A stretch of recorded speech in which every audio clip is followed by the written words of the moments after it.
Hello, welcome back to another Acrobat video. This one we're going to be looking at how to add sound. So we go into the edit menu and we do sound, and then we draw our box out here. So we're going to do let's do this one. And then we'll just press OK for now before we do anything. Click to activate and disable. So there are actually a few more options that we can do. So we go to object selection mode. So the launch settings, the content is clicked. So we've got the page containing the content is open, the page containing the content is visible. What we could do is do enable when it's visible. You can disable from the context menu, as I just did, or is not visible. So that would work, right? Also, we've got the option to do a poster, so that can be an image. To choose my background, my parchment, so I always do.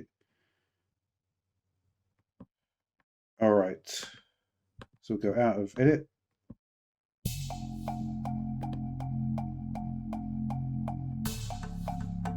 Interesting, it's not stopping there, so let's try to do a new page.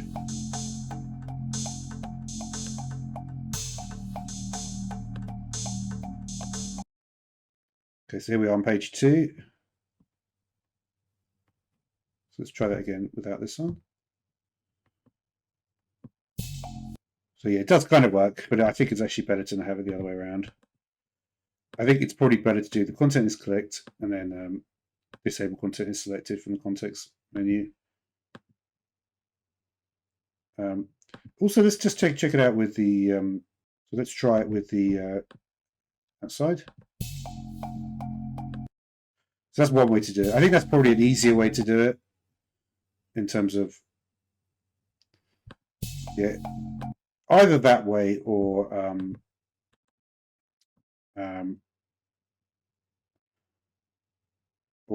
just having slightly different playback style. I think enable when and disable when, probably want to keep those the same.